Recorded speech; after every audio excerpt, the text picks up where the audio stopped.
आज हम पढ़ने जा रहे हैं पार्ट 16 विराम चिन्ह।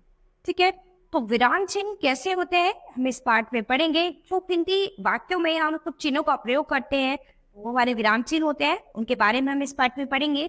देखिए, पढ़िए और समझिए। वाह, क्या मैच जीता तुमने? करण, तुम कल कहाँ गए थे? ठीक है, तो विराम का अर्थ है रुकना या ठहरना। तो विराम का शाब्दिक अर्थ होता है हमारा रुकना या फिर ठहरना। तो अपनी बात को सही ढंग से समझाने या कहने के लिए हम बीच बीच में थोड़ा रुकते हैं।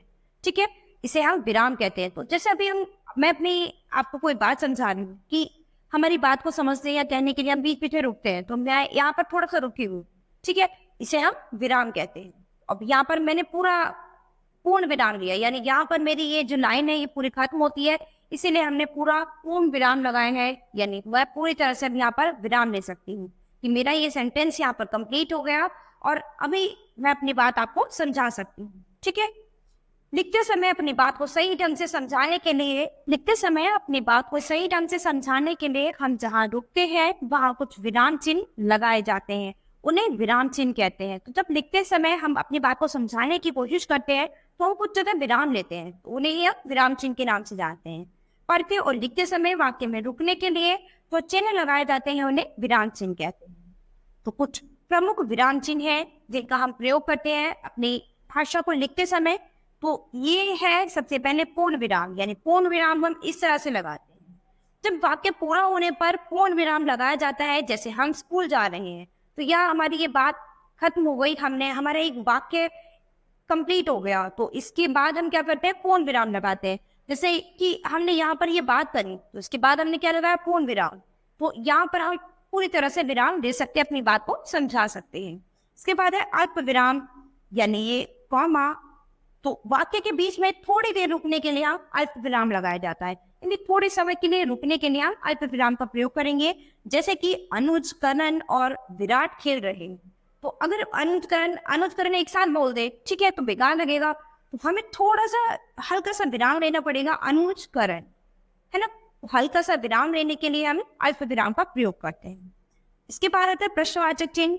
तो प्रश्नवाचक चिन्ह इस तरह से होता है, आपका प्रश्न पूछने के लिए इस चिन्ह का प्रयोग किया जाता है। जैसे तुम क्या कर रहे थे? तो यहाँ पर क्या है? ये प्रश्न हो रहा है, तो इसीलिए ये क्या है? प्रश्नवाचक चिन्ह का प्रयोग किया गया है। इसके बाद है विस्मयबोधक चिन्ह। तो विस्मयबोधक चिन्ह होता है इस तरह से, यानी हर्ष, दुख, आश्चर्य और घृणा का भाव दर्शाने के लिए हम इस चिन्ह का प्रयोग करते हैं। जैसे अरे तुम कब आए? इसके बाद है योजक चिन्ह। तो योजक चिन्ह हमारा होता है इस तरह से, दो शब्दों को जोड़ने के लिए इस चिन्ह का हम प्रयोग करते हैं।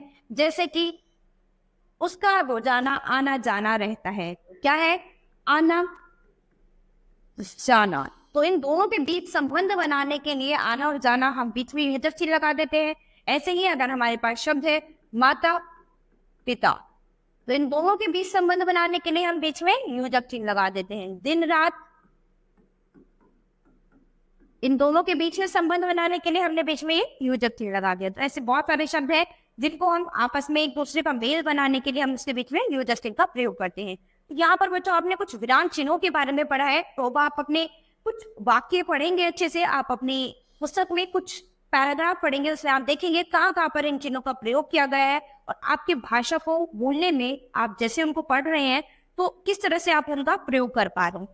ठीक है, तो आप इसका अभ्यास करेंगे। तो बच्चों ये पाठ हमारा यही खत्म होता है। अब हम अपनी नई क्लास में मिलेंगे अपने नए पाठ के साथ। धन्यवाद।